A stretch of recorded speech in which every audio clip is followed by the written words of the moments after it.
Importante talagang handa po tayo sa anumang mga pangyayari. Ano po, kaya naman, aalamin natin paano ba mag-improvise ng mga gamit para makaligtas, Tina. Tama. Gusto ko yan malaman. Yung gastos, di ba? Hindi ka magkakaroon ng malaking gastos. Lalo pa sa atin na marami na tayong ginagastos sa araw-araw. So, alamin po natin ano ba yung mga tamang paraan na mag-react sa mga oras ng sakuna. At napakalungkot talaga nang nangyari sa ating mga kababayan dyan sa Visayas at Mindanao. Habang patuloy pa ang pagsagip sa mga nasalanta at pagbibigay ng tulong, mainam rin siguro na maging handa tayo sa oras ng sakuna.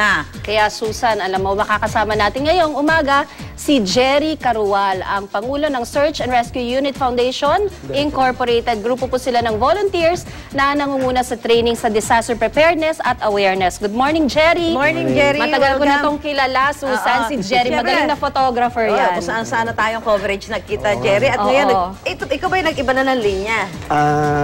Hindi naman, pero ito yung kasama sa advocacy. Siguro bakit ka na-inspire na ito yung gawin mo parang... Marami na rin kasi ako na-aksidente na actually... Nakuna ng Diba? litrato. Yung na-aksidente ako sa diving, tapos nalaglag sa chop, nag-crash yung chopper. Tapos sa paikot-ikot natin, nakikita ko yung mga kawawa natin mga kababayan. So, nakailangan lang naman nila ng kaalaman, ano? Ito yung advocacy talaga namin. Inumpisahan namin. At least maganda yan kasi kailangan talaga yan natin eh. Lalo pa lagi tayong sinasalanta ng maraming mga sakuna. Next year, meron kaming national training caravan. Ito yung lahat ng mga dulong-dulong barangay. Pupuntahan namin. Yes, tuturuan namin ng libre paano makasurvive.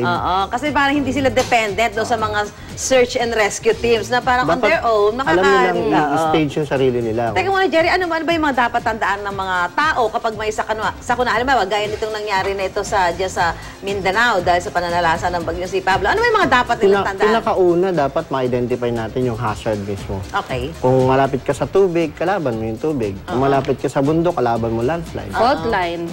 Pagka alam mo yung potential hazard ng area mo, makakapag-prepare ka. Yun ang paghahandaan Pag kilala mo yung kalaban mo, alam mong gagawin mo. Mas magiging handa. Doon sa mga, medyo matagal-tagal ka na rin narito sa ganitong advocacy, ano ba nakikita mo madalas na pagkakamali ng ilang mga kababayan natin at nagiging biktima sila ng mga ganitong klase ng kalamidad? Sa preparation pa rin. Yung bang parang baliwala sa kanila, hindi sila, alam pag hindi mo nilapitan, hindi mo tinapik, hindi talaga to naririnig nila na alam na dapat maganda. Pero pag hindi mo kinalabit, hindi mo hinawakan sila, talagang nilapitan, hindi nila gagawin. Like yung simpleng go bag lang. Yung go bag, Napaka-simpleng gawin, nasa loob lang ng bahay yan. Pagsasama-samahin mo lang.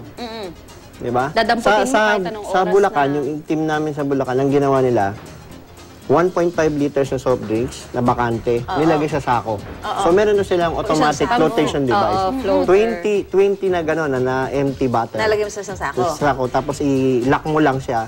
Naka-standby na sa labas Ilang ng bahay. tao ang kaya doon? Kunyari kakapit isang pamilya, Kaya yung apat na kaya ng isang tao eh. Apat na bakanting 1.5 kaya ang isang tao, isang tao na. Saan dito yon? Saan ilalagay Depende braso? sa'yo kung saan mo ilalagay. Like for example, pwede ko nung... pwede pakita mo, Jerry. Kasi hindi ako boyad, Susan. Talagang hindi ako lumulutang yung sa go bag, ito kasi isang set lang. Ito, pakita natin yung mga Ito, kasama ni Jerry. Isang set ng go bag. Ito, napaka-importante, lalong-lalo na doon sa mga kababayan ho natin na madalas binabaha, di ba, Tina? Tulad nito, food and shelter, pinag-iwalay ko na. So, ito yung go bag mo, Jerry? Yes, go bag. Yan, pinapakita mo ni Jerry sa atin. Yung kanyang go bag. Pero itong pinakasimple. Pakita natin sa camera, Jerry, na para mas madali yung pinakasimple, itong dry bag. Ordinaryong dry bag.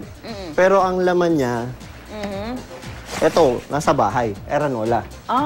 So, ang gagawin mo dito, lagyan mo lang siya ng plastic and then, lagyan mo ng divider, yung food and shelter mo, nandiyan na. Puro patayo lang ang technique. Okay, sige nga, sample nga tayo, Jerry. So kahit maliit na balde, Jerry, pwede. Ilagay mo lang puro patayo yung, kunwari, mga chocolates mo. Ilagay mo lang patayo. Patayo para magkasya. Para pag kinuha mo siya, hindi siya magkakagulo. Ganun pala yun. Kaya kailangan hindi magulo. And then, naka-plastic siya. Ngayon, kung gagamitin mo para magpupo ka, tanggalin mo lang, palitan mo. Pagkatapos, ilock mo, balik mo na naman yung dati. So, yan ang isa sa mga pinaka-importante. Ito flotation device na rin to. Ilalagay mo yun sa loob. Pag nilagay mo to dito sa loob, Hindi ba parang mahal yung orange na bag na yan? ito lang talaga yung gagastusan mo. Pero pwedeng garbage bag. Okay. Yan. Doon sa mabalang Doblihin na budget. lang, Doblihin na para lang. kapag So, napunit. yan. Alin yung black? Yung Na black, yung garbage black. bag? Oh, yung Oo. medyo matibay-tibay. Siyempre, makakapili ka naman. So, yun na, protection device mo na rin So, siya. talaga dapat lang, ilalagay mo doon sa parang yung... Tapos malapit sa pinto. Kailangan plastic. Nasa pintuan na to. Oo. Nasa para mag-react ka mag-brito. Pwede ka na may flotation device yan. Eh, paano yun? Halimbawa, 5 kayo sa pamilya, dapat may 5 Dapat tigi-tigisa. hindi Kasi hindi naman, dapat yan, dala mo rin yan.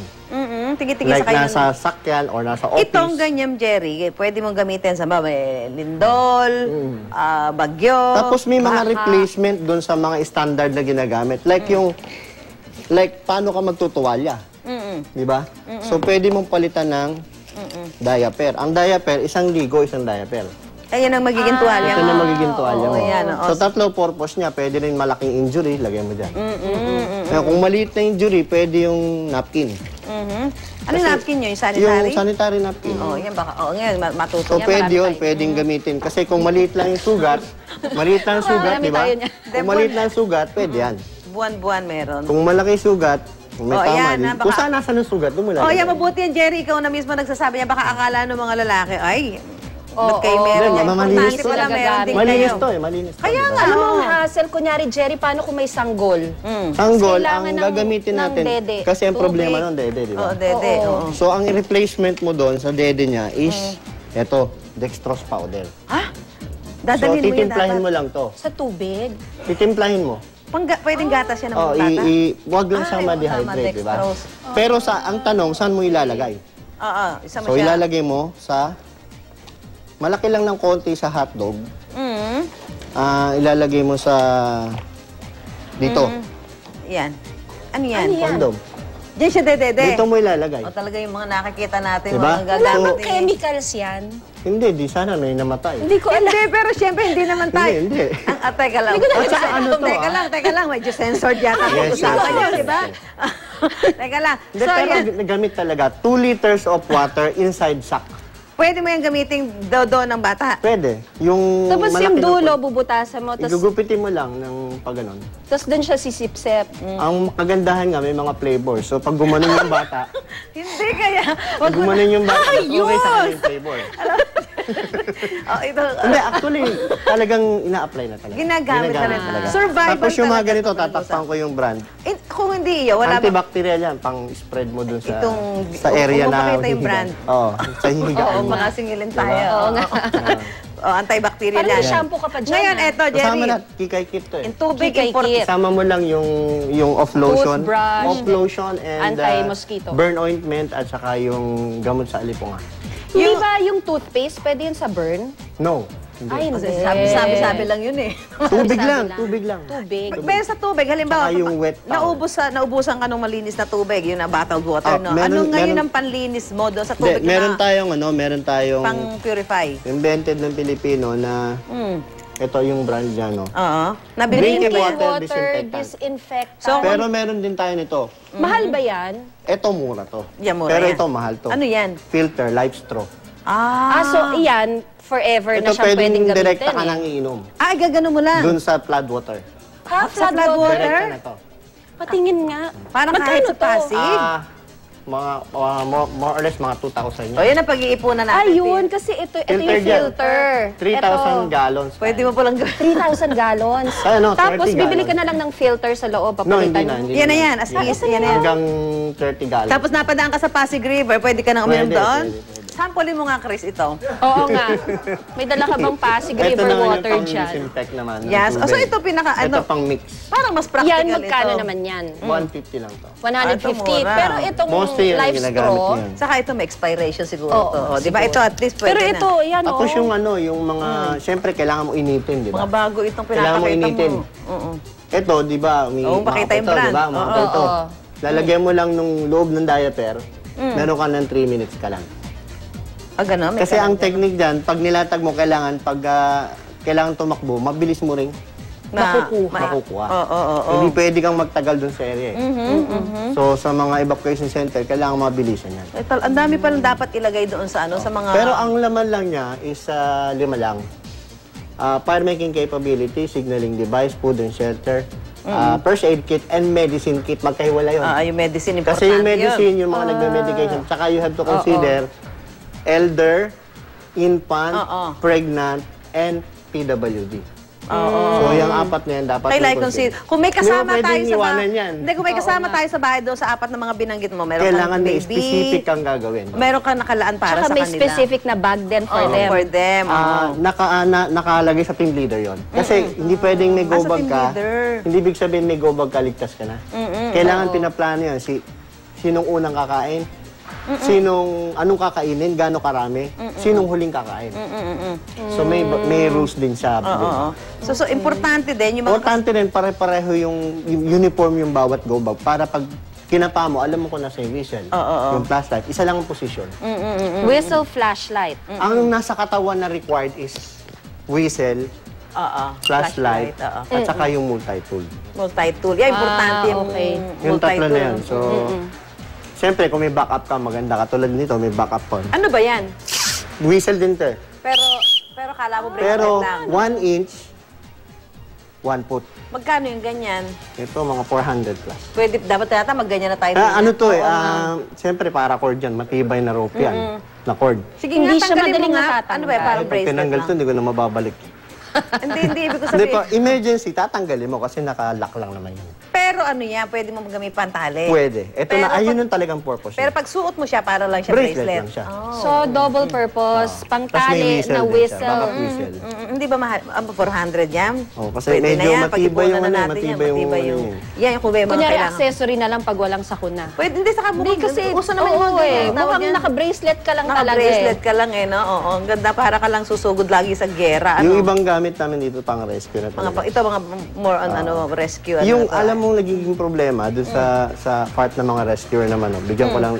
Ang nawawala yun, kunin mo yun, Sid, yung isusuot mo doon sa victim. Naalala nyo, may batang na rescue, and then nalaglag, hindi na nakita.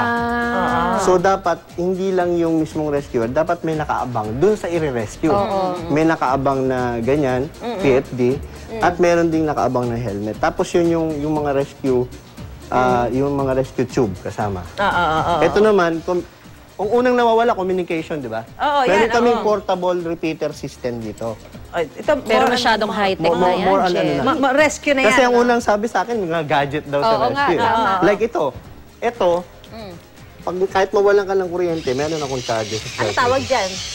Crank charger. Crank. Pero ito, Matibay ba yan? meron siyang Radio. may radio, two-way radio, may GPS, tapos dual SIM siya. So, hindi nito kailangan ng baterya. Hindi na, yun na, nagcha-charge siya. Nagcha-charge na. Oo, magkano naman yung ganyan? Ang SRP nito ay, pwede ko ba sabihin dito? Oh, basta huwag ka naman. Wala Ang naman. brand, 25K ang SRP niya. Mga 2 years. Kasi tatlo yung laman niya eh. Actually, 4 eh. Sa mga bombero, gamit nila to nasa bunker suit. Kasi 55 degrees centigrade kaya niya. Waterproof, okay. shockproof, dustproof. Kahit Tapos, mainit Wala sa bang mumurahin sunog. yan? Tag-isang libo lang? Ano talaga Naku, siya eh. baka masira Maraming agad purpose yun. eh. Okay, oo. Then, meron kami mga basic lang dito. Yung mga like yung nandito sa katawan ko. Oo nga, nasa katawan. Waterproof, two-way radio. Oo. Submersible. Tapos may GPS. Tapos may tracking device. Another backup na radio. More on ano na yan, pang rescue na yung mga, More on rescue mga na hawak talaga. mo Sa na yan. communication kasi yung unang nawawala. eh. Yes, oo. So, kailangan yung constant yung communication. Yung mga radyo namin, na-detect niya pag lumalayo yung kapartner mo na rescuer. Naku, Jerry, alam mo, Nagbi-beep siya. Nagbi-beep. Yeah, napaka nagka-transmit din. napakalaking tulong niya sa mga kababayan natin, lalong-lalo na ngayon, yung mga kababayan natin dyan sa At least alam Mindanao. na natin kung anong ilalagay sa Ito ating mga napakahalaga PKP. sa amin nito. Ano yan? Kasi ito, magsisisigaw ka during disaster, di ba? Oo. So, pwede itong maliit na megaphone to eh. Sige nga. Pero nga, tawagin natin si Cesar Apolinario sa panlasa po ng masa. Cesar?